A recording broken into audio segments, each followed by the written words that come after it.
5, 4, 3, 2, 1. Amigos, amigas del periódico digital expectativa.es, vamos a realizar la siguiente entrevista con nuestro invitado, el ingeniero Jorge Martínez Vázquez, muy conocido en la provincia y en buena parte del país. Él ha sido, entre otras cosas, alcalde de la ciudad de Ibarra, también fue gerente de Yachay EP, gobernador de Imbabura, gerente de MAPA, gerente de Melnorte, entre otros cargos que recuerdo. Jorge, buenos días, ¿cómo se encuentra? Muy buenos días, Jaime. Un gusto, un saludo pues, a todos los amigos de Expectativa.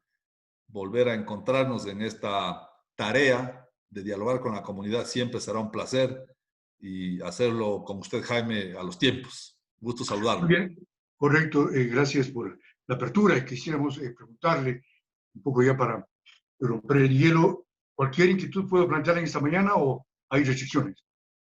Todas las que usted desee, Jaime, todas, sin límites, ya me conoce. Muy bien, así me gusta, transparencia total en ese ámbito.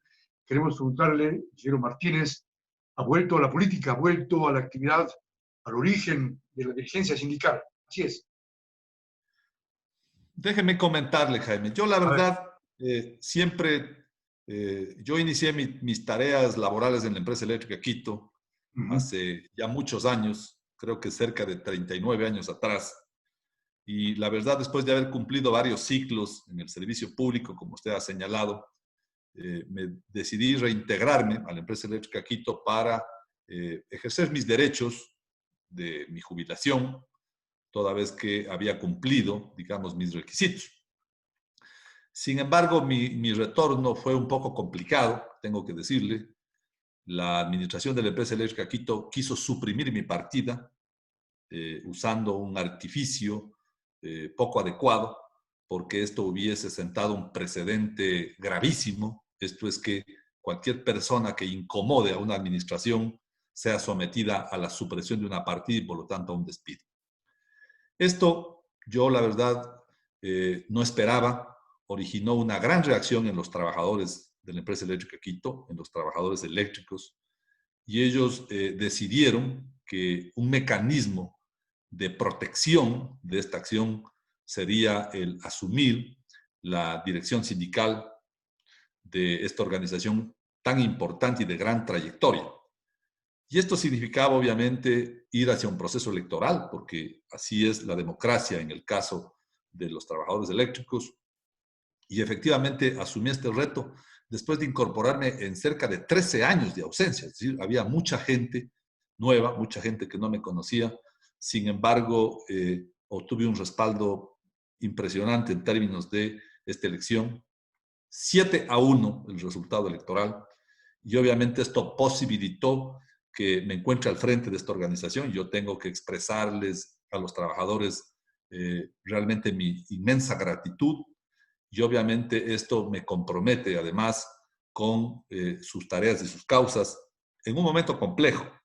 Este es un momento difícil, hay un movimiento sindical nacional extremadamente fraccionado, dividido. De una época acá, el Ecuador tenía 3 centrales sindicales, hoy hay 9, ¿no? Lo cual da una muestra, además de estos procesos de división complejos, pero allí siempre los trabajadores eléctricos tuvieron una claridad que a mí me parece que es muy importante.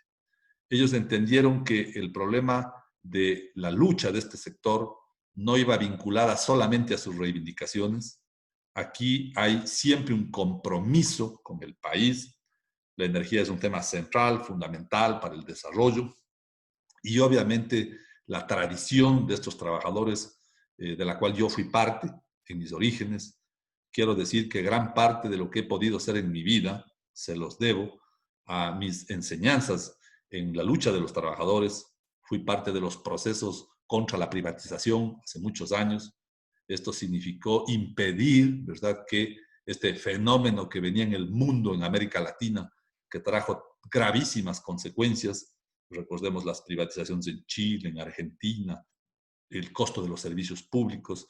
Esto en el Ecuador no sucedió y creo que con mucho acierto, porque precauteló, digamos, el patrimonio público, el patrimonio nacional. Entonces, yo me siento muy complacido, muy agradecido y muy comprometido con este respaldo y obviamente ahora en un momento difícil en donde además, Jaime, y somos parte de, digamos, un nuevo modelo económico lamentable que se impone en el país, que va de la mano de compromisos con el Fondo Monetario, de privatizaciones. Entonces, creo que hay necesidad de aportar un granito de arena a una convocatoria de la unidad. Ojalá el movimiento sindical encuentre estos nuevos cauces en momentos difíciles, ¿no? En momentos en donde se están emitiendo leyes, ¿no es cierto? Disposiciones, acciones gubernamentales, si esto es frente a una crisis, frente a una emergencia, pero creo yo que la coyuntura ha hecho que se han aprovechado de la pandemia, de la emergencia, para obviamente imponer un modelo que no va, digamos, de la mano de pensar en los más necesitados, en los más pobres. Va, Claro, precisamente como vamos a siempre, hablar, a las espaldas de la gente que menos tiene. claro, vamos a hablar de esos temas, a desarrollarlos durante esta entrevista que resulta realmente interesante. ¿Cómo se sintió usted, Jorge, respecto, una cosa es ser dirigente sindical e ir a cargos importantes como la alcaldía, la gobernación, la gerencia de Yacha, y otra es regresar a la dirigencia laboral, a estar con los trabajadores, a vestir de bullín? ¿Cómo se sintió usted? ¿Es lo mismo o hay una diferencia? A ver. Jaime, quiero decirle que yo soy un hombre que nunca cambié mis principios. Jamás mi forma de concebir el mundo. Yo soy un hombre que abracé siempre las causas de la transformación de la izquierda en el Ecuador, desde muy temprana edad, en el movimiento estudiantil, secundario, universitario, en el movimiento sindical, en los trabajadores.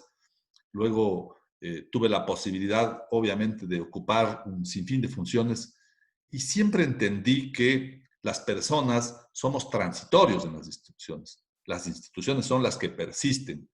Y fundamentalmente, ¿qué serían de las empresas, de las instituciones sin las personas?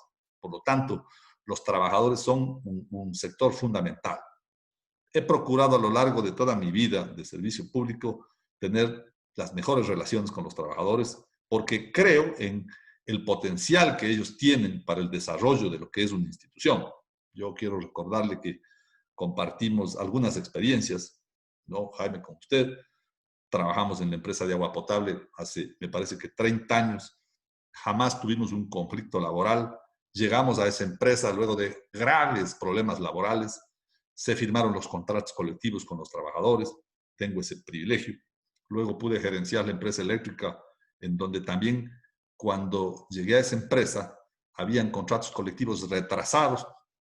Pudimos suscribir los mismos contratos. Siempre tuvimos, digamos, una relación transparente con los trabajadores. Y quizás en este último paso vale la pena comentar algo que a veces ha sido, digamos, objeto de interpretaciones inadecuadas. Yo me solidaricé con los trabajadores de Yachay y quiero decirle, Jaime, con absoluta transparencia, cuando yo recibí determinadas instrucciones del gobierno nacional, y tengo que decirlo con precisión, se me consultó cuánto costaba liquidar los 300 trabajadores de Yachay. Yo me reuní al siguiente día con los dirigentes de los trabajadores y les expresé mi preocupación de que se venían horas complejas, como la posibilidad de liquidar y despedir a ellos. Y yo señalé que yo no me quedaba más tiempo si es que a mí me tocaba tomar una decisión como esa. Pero lo central aquí es que cuando yo propuse un conjunto de soluciones y que vale la pena que el país las conozca, yo trabajé en varias líneas en el tema de Yachay y me voy a concentrar en una central. Allí se abandonaron 2.000 hectáreas. Esa es una expropiación de cerca de 4.000 hectáreas. 2.000 quedaron abandonadas. Yo trabajé cerca de 1 año y medio para conseguir que pudiera venir inversión extranjera para producir con investigación, desarrollo, innovación. Se hicieron concursos, no acuerdos tras de la mesa ni tras de la puerta. Se iba a montar en Yachay el primer packing de exportación de aguacate Hass. 500 hectáreas de inversión española. Luego, se iban a montar 200 hectáreas de arándanos para exportar. Adicionalmente, trabajamos en la posibilidad de instalar 350 hectáreas de cannabis con los indígenas seminolas norteamericanos, que son los que controlan la industria del cannabis. Esto significaba cerca de 30 millones de dólares de inversión directa, 150 millones de dólares de ingreso a Yachay en los próximos 20, 25 años, 1,600 plazas de trabajo directo. Esto se llevó a un directorio, a una exposición al señor Roldán, al señor Lazo, al señor Sonnenhausen, al señor Enderica, a las principales autoridades que en este momento controlaban las decisiones sobre las empresas públicas y decidieron suspender. Ese momento yo puse mi carta de renuncia al presidente de la República explicándole lo que esto significaba. ¿Cuál es la conclusión final? Lo que hoy pasa. Esas 300 familias, a la vuelta de un año, 4 meses, van a ser liquidados. Esos trabajadores venían de las haciendas que fueron antes expropiadas. Eran los trabajadores agrícolas. Cuando se expropió, obviamente se pensó que esas haciendas que tenían asalariados se iban a quedar sin trabajo. Y entonces Yachay los incorporó.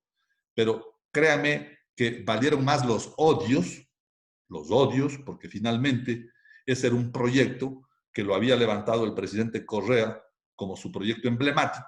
Entonces, no importaba qué hacer en Yachay, importaba cómo echar abajo una idea a alguien que concibió un proyecto que yo lo señalé siempre, era muy importante para los zimbabureños, porque era un proyecto, como he señalado, por ejemplo, si permitían que estos temas en los que se trabajaron mucho tiempo se concreten, podíamos reconvertir productivamente la provincia, Jaime y estimados amigos. ¿Por qué? Porque si nosotros teníamos un packing de exportación de productos para poder obtener mercados fuera, esto es lo que le hace falta a la provincia. El problema de los agricultores es ese, que trabajamos para un mercadeo capitalista en donde finalmente el productor recibe un precio inadecuado y por lo tanto no se vuelve rentable la agricultura. Pero si nosotros logramos obtener desarrollo, innovación, tecnología, esto y mercados, lo que vamos a lograr es que nuestros agricultores puedan tener precios más adecuados que hagan sustentable la agricultura y que además generen, justo, mejores condiciones de vida. Claro. Esto por decisiones políticas, de odios, se quedaron allí. Y entonces por eso tengo, digamos, la capacidad de poder decirles a esos trabajadores que aquello que impidieron los odios en la política, me solidarizo con lo que va a sucederles porque han pasado 14 meses y ni siquiera han firmado un contrato de esta naturaleza que podía ayudarle no solo a Yachay, a su futuro, sino a la provincia, a la región en general, estimado Jaime. Bueno, tenemos que precisar justamente lo que usted se ha referido, Jorge, sobre Yachay EP, porque cuando uno publica noticias referente a su posición y el respaldo de los trabajadores de Yachay, enseguida en las redes sociales comentan, claro, unos con insulto, otros muy tranquilamente, pero en su contenido esencial señalan que como usted defiende a los trabajadores de Yachay, si fue, dicen, quien ayudó a sepultar dicha empresa, porque hizo algunos comentarios que no estaba bien manejada, que había sobreprecios, malos contratos, en fin. ¿Qué decir ante eso? ¿Cómo aclarar, cómo precisar, Jorge? Es que eso es así, Jaime. Eso es así. Usted va a Yachay y usted encuentra edificios mal construidos con deficiencias estructurales. Un contrato de 5 edificios de 44 millones de dólares. Cuando uno administra, uno tiene la obligación o de llamar a los organismos competentes, en este caso la Contraloría General del Estado, a que llegue, haga un examen y determine las responsabilidades. Esa es la función cuando uno llega a una institución pública, cualquiera que ésta sea.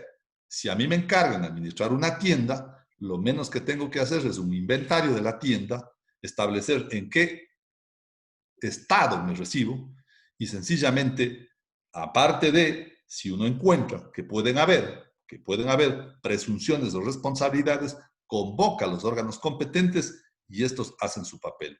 Y luego uno cierra la página y se pone a trabajar para resolver los problemas. Entonces, los edificios están allí. Aquí no se trata de mentirle a nadie. La Contraloría hizo un examen especial y determinó infinidad de novedades. Entre otras, presunciones de responsabilidad penal por cerca de 45 millones de dólares. Las responsabilidades, usted sabe, en la Contraloría son administrativas, civiles y penales. Entonces, obviamente, allí están. ¿Y qué es lo siguiente? Buscarle solución. Yo inmediatamente trabajé para que, como ingeniero que soy, encontrar la solución a esas edificaciones. Contratamos los mejores profesionales para que puedan encontrarle la solución. Propusimos las soluciones, pero claro, este es el punto. Frente a todas estas irregularidades que le competirá a la justicia y a la Contraloría establecerlas, tampoco podemos decir que allí no ha pasado nada.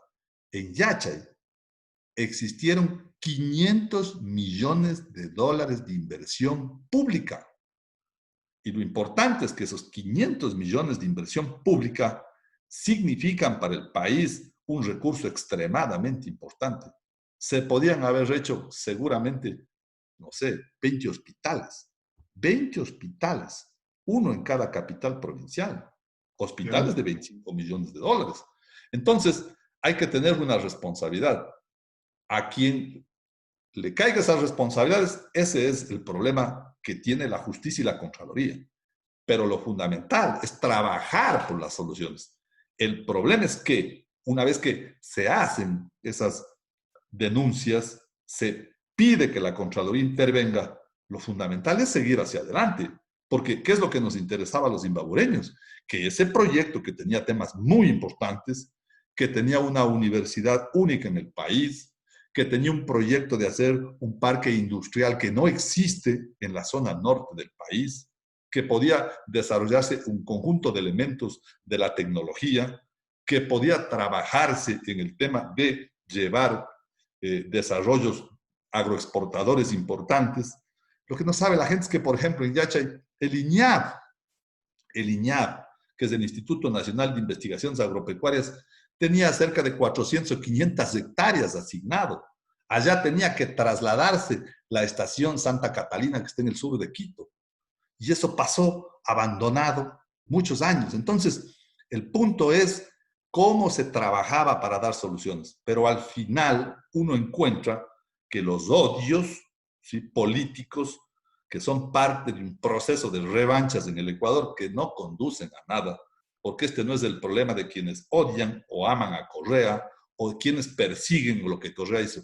Este es un tema que le corresponde a la justicia, a la Contraloría, pero el país no se detiene, la universidad no se detiene.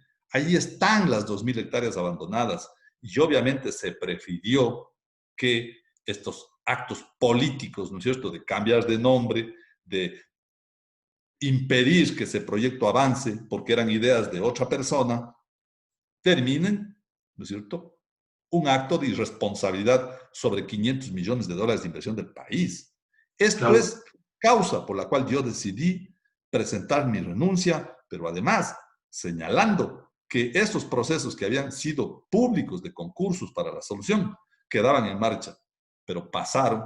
Yo tengo 14, 13 meses de haber salido y usted ve que no se ha firmado un solo contrato. Entonces, ¿qué prevaleció, Jaime? Los odios políticos. Yo, por lo menos, tengo mi conciencia tranquila. Habrán personas que tendrán que reconocer que ahí hubieron irregularidades, porque ahí están los edificios. Yo no creo que 44 millones de dólares de un contrato puedan quedarse en el aire. Estos son recursos importantes del Ecuador, por favor. Vamos puntualizando. Ingeniero Jorge Martínez, actual secretario del Comité de Empresa de Quito, ya me comunico, en el norte, pero la inquietud es, ya que se refirió usted al expresidente Rafael Correa, él se molestó por su accionar, por sus denuncias, porque dijo que había corrupción. Usted en Yacha y EP, y el expresidente Correa lo sintió como una traición, como que se sintió muy molesto por su accionar. Incluso me parece que conversó con usted, Jorge, el expresidente Correa. Mire, yo tengo que decir en honor a la verdad que tengo un gran respeto por el presidente Correa. Yo creo que el presidente Correa, sin lugar a dudas, será un hombre que ocupará un sitial muy importante en la historia del Ecuador. Creo que sus ideas, creo que su pensamiento estaba más allá de las realidades sobre las cuales terminaron siendo su administración. Me parece que todo el esfuerzo en la construcción de una base sistémica de la sociedad ecuatoriana. Yo vengo del sector eléctrico, del sector energético, y claro, hay que reconocer que tuvo que venir el presidente Correa para que en el Ecuador se construyan los proyectos hidroeléctricos que los ingenieros habíamos soñado muchísimos años antes. El Coca-Cola Sinter era un proyecto que en el INESEL lo conocíamos 20, 30 años antes, y todos estos proyectos no habían podido desarrollarse.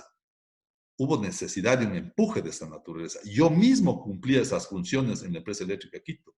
Yo era el director del proyecto hidroeléctrico Quijos, del proyecto hidroeléctrico Baeza, del proyecto hidroeléctrico Victoria. Siempre soñamos con que había que darle a la sociedad ecuatoriana, ¿no es cierto?, toda una base de infraestructura necesaria para su desarrollo, porque un país con energía, un país con vías, un país con todo lo que se necesita como base para su desarrollo es fundamental.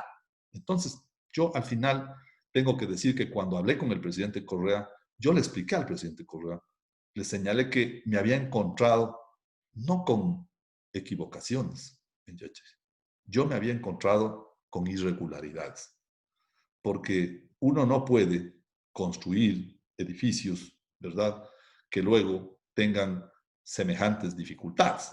Es decir, esto es como que nosotros fuésemos a hacer nuestra casa y primero, ¿no es cierto?, en vez de poner las calles, la urbanización, ponemos los edificios primero. Entonces, allí habían procesos de esa naturaleza, prisas inadecuadas. Y esto yo le expliqué al presidente Correa y obviamente tengo que señalar que él hacía una reflexión en el sentido de que en medio de tanta inversión pública hecha en el país, si estos errores o equivocaciones eran aceptables. Yo me permití precisarle que, en mi opinión, esas no eran errores o equivocaciones, que a mi juicio esas eran irregularidades que se habían cometido y que, por tanto, esas irregularidades en el sector público, en donde uno administra los recursos que no son de uno tiene que responder por esa administración. Yo he pasado por varios procesos de la administración, he sido alcalde, he presidido la Asociación de Municipales del Ecuador, he sido gobernador, he gerenciado varias empresas públicas y evidentemente, como tal, estoy sujeto a que la Contraloría General del Estado haga los exámenes necesarios. Imagínese usted, Jaime, que en mi administración de alcalde, y esto lo puedo probar, se me hicieron 103 exámenes especiales. El propio Contralor se sorprendió frente a mi reclamo. Es decir, yo tuve más de 20 exámenes especiales por año. Es decir, más de uno por mes. A mí se me hicieron tantos exámenes de mi administración. Y aquí estoy, pues. O sea, aquí estoy a la vuelta de un periodo más y obviamente no tengo una glosa y no tengo, digamos, ninguna responsabilidad civil, peor penal, en lo que ha sido el ejercicio de la administración. Entonces, esto creo que es nuestra obligación como servidores públicos. Y yo puedo caminar en Ibarra, y usted sabe, pues yo no tengo ni guardaespaldas, ni cuando era autoridad usaba guardaespaldas, porque esa es la naturaleza con la cual las personas de bien pasamos, pues seguramente con muchas equivocaciones, con aciertos y desaciertos, pero yo creo que tenemos la conciencia tranquila.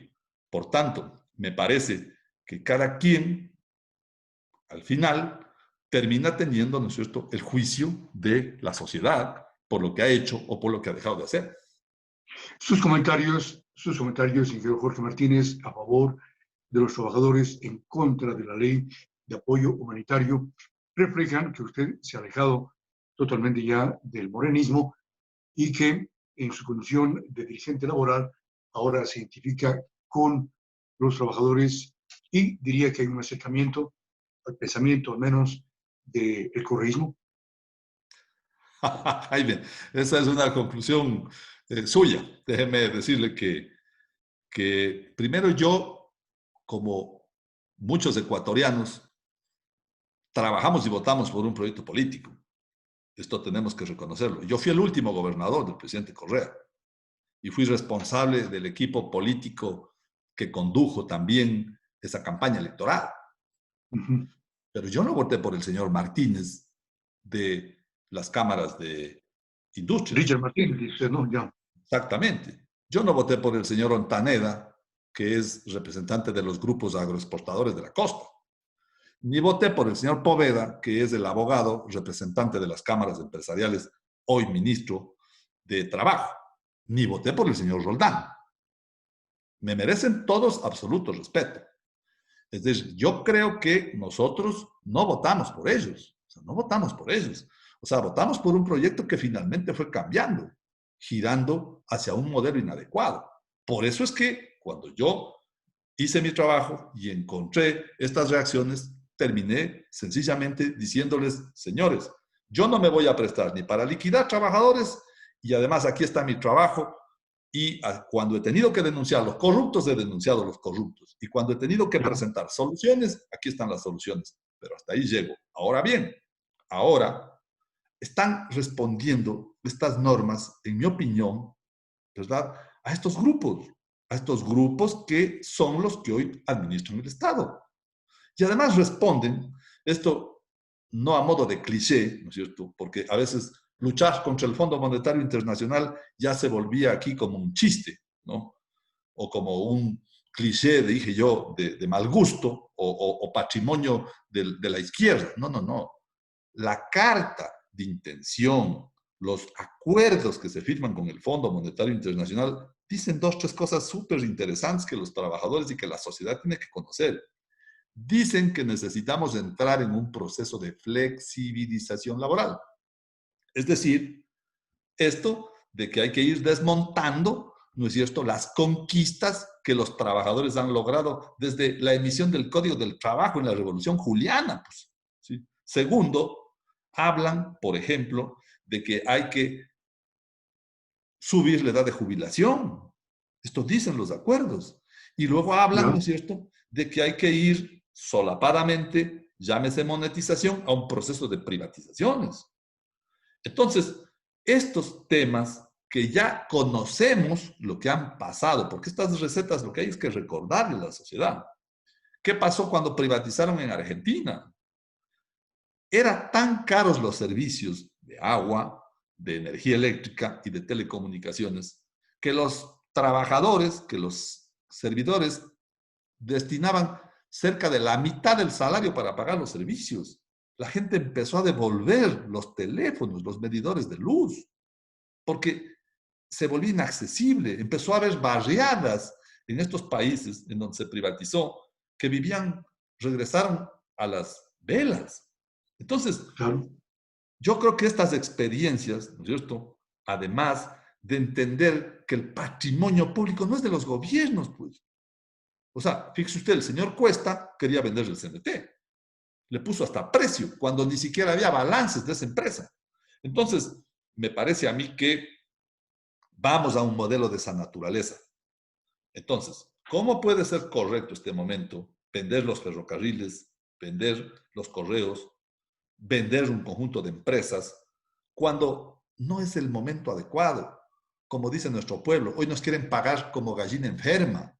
Entonces, nosotros, los trabajadores, consideramos, primero, que nosotros no administramos estas empresas. Si las empresas tienen problemas de administración, tienen que ser responsables los gobiernos, pues. ¿Quién hoy es responsable de toda la corruptela en los hospitales? ¿Quién designa a los directores, responsables, gerentes de los hospitales? Los gobiernos de turno, pues. Entonces, los gobiernos de turno tienen que ser responsables por la gente que ponen a administrar esas unidades en donde está capeando la corrupción de manera irrespetuosa en una crisis, en la compra de mascarillas, de gel, de alcohol, de respiradores. Es inconcebible, ¿verdad? Entonces, decimos este Entonces, momento. usted señala, Jorge, usted señala que el gobierno de Lenín Moreno desvió el camino, señala que el gobierno está aceptando las recetas del FMI y no es que no hay recursos y que por la pandemia, por la emergencia, necesita dinero y por eso va por el tema del recorte de las horas de trabajo de 8 a 6 horas, flexibiliza el tema laboral. No es por la crisis, sino por aceptar estas recetas del FMI, señor Jorge O Martínez. sea, sería innegable decir que no hay una crisis, o sea, porque esto es una crisis mundial, ¿cierto? Todos entendemos que las ciudades se han parado, las industrias se han detenido. Nosotros mismos cuando caminamos por la ciudad vemos que están los locales de arriendo, se han cerrado restaurantes, negocios. Es evidente que una paralización y una crisis genera resultados de esta naturaleza. Pero lo que sí tenemos que entender es que las Bueno, medidas tienen tenemos un siempre una pequeño óptica. inconveniente en la...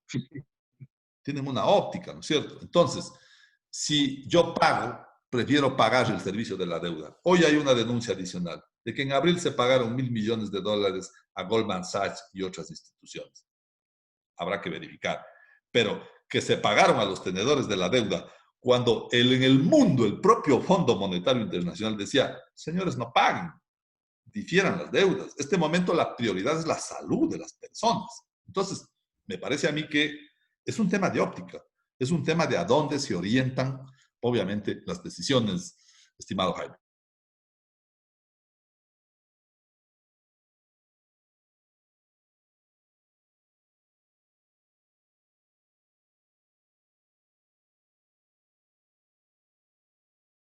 Poder entrevistar a los funcionarios por la distancia en la que se encuentran, por la imposibilidad de estar en contacto directo.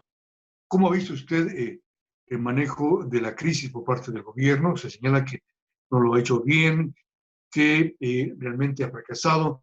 ¿Cómo ve usted desde su... Mire, yo quiero hacerle una conclusión con una conversación muy sencilla con varios amigos europeos, ¿no?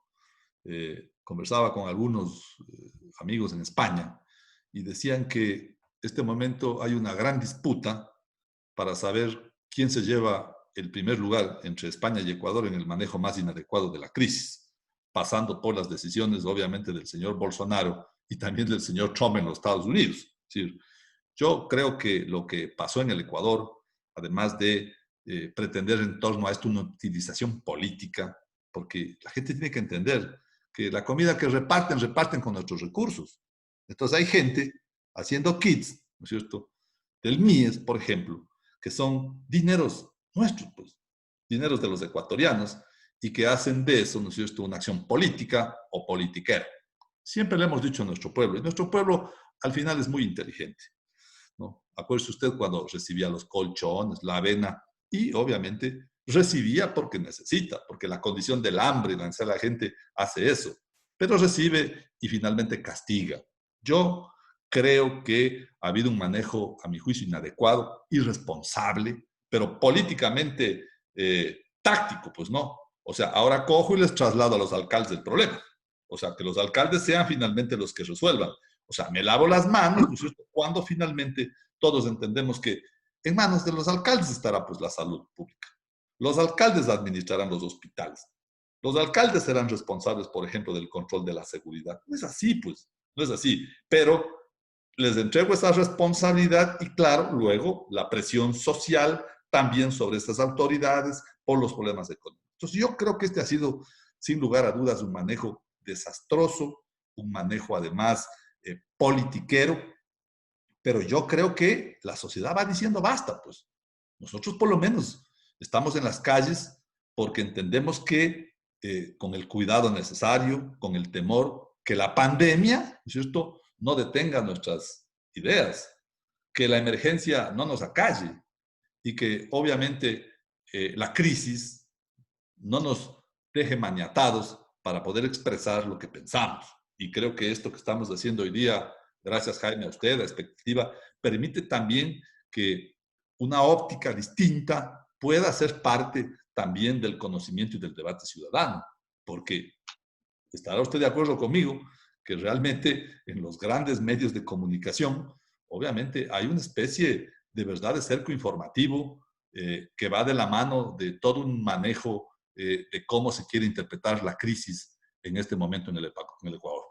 Dos minutos finales y vamos concluyendo. Jorge Martínez Vázquez, el tema es, ¿cuál es su comentario respecto de la actitud de la acción, mejor, de la ibarreña Diana Salazar, fiscal general del Estado, que ha dicho que ha existido en el país una banda criminal que se ha llevado los recursos por coimas, sobornos, en el tema del caso de sobornos 2012-2016, conocido también antes como Arroz Verde?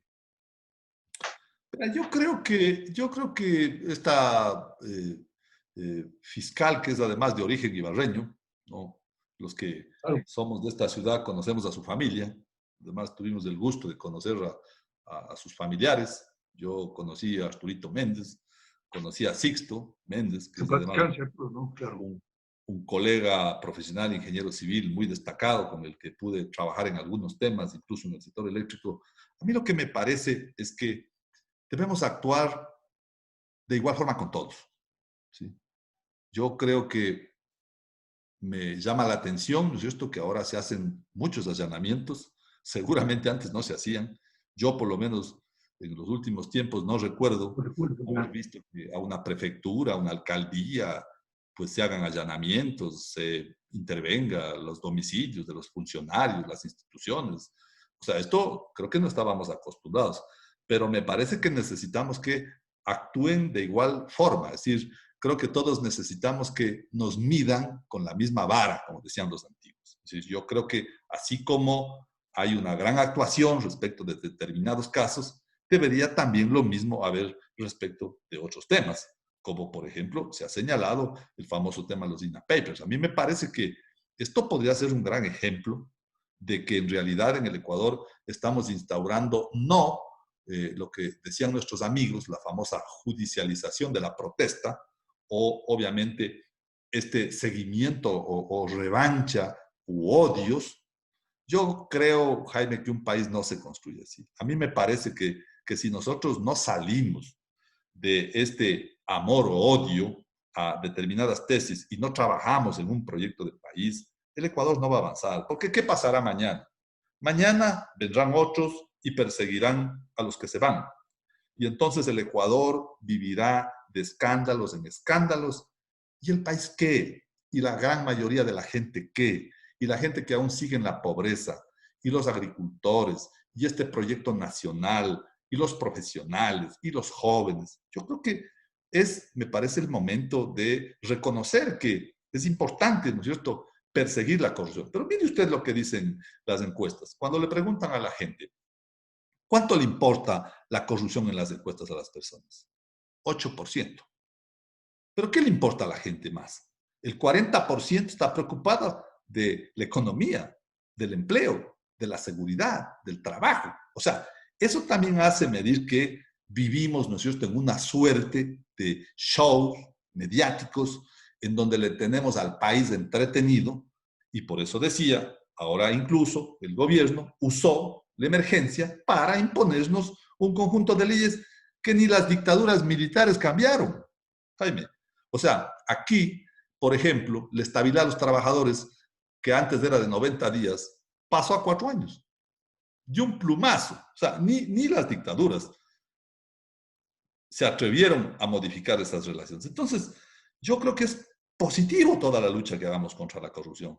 Pero siempre también en la corrupción hay unos que venden, pues. O sea, hay unos empresarios que también, ¿no es cierto?, se prestan para corromper al servidor público al quien tienen, digamos, que venderle sus productos, sus insumos. Entonces, me parece que necesitamos un salto también de cualidad y de calidad en la sociedad.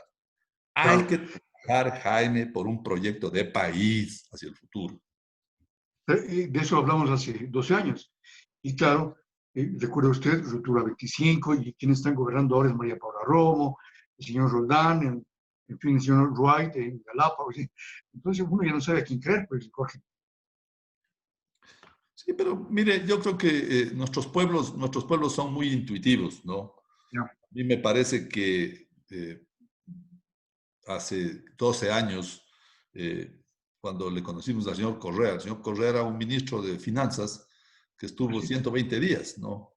Y evidentemente el país creyó en esa tesis. Acuérdese usted del señor Lucio Gutiérrez. El señor Gutiérrez se había levantado contra un gobierno, ¿no es cierto? Y finalmente fue el presidente del Ecuador. O sea, el Ecuador cree cuando la gente le propone las cosas, porque parecería ser también que la política tiene mucho sentido común. O sea, nosotros necesitamos creer, confiar en liderazgos, ¿verdad? Pero también, claro, el señor Gutiérrez se fue a los pocos días de posesionado y fue y le declaró, ¿no es cierto?, al señor Bush como el mejor amigo, como su mejor amigo, y obviamente, pues, traicionó a todos sus amigos que estaban incluso en el gabinete. O sea, ahí El estaba el pueblo se señor equivoca Maca, también. El Onaye, pueblo se la equivoca. señora Nina Pacay, ¿no? O sea, ahí habían muchos actores de sectores importantes de la sociedad, pero a mí me parece que siempre la perspectiva, yo personalmente quiero decirle, Jaime, ya así un poco para cerrar estas ideas, me parece que los sectores progresistas tienen una inmensa responsabilidad en el Ecuador. Yo creo que hay que también ir pasando el liderazgo a los jóvenes. Me parece que los jóvenes tienen que ir asumiendo también estas tareas y siempre habrá pues una juventud que estará dispuesta a amar su país. Este es un país, como dijimos, rico, dotado de grandes capacidades, un país pequeño pero con una potencialidad inmensa que puede, digamos, salir hacia adelante. Yo creo que hay que esperar encontrar esos líderes que seguramente estarán en las universidades, en fin, formándose y preparándose, y que creo que los que de alguna manera hemos acumulado alguna experiencia en estos procesos, pues tenemos la obligación también de contribuir por lo menos con nuestras ideas o con nuestro pensamiento para que la sociedad funcione mejor. Y creo que ese siempre será el objetivo en el que estamos todos.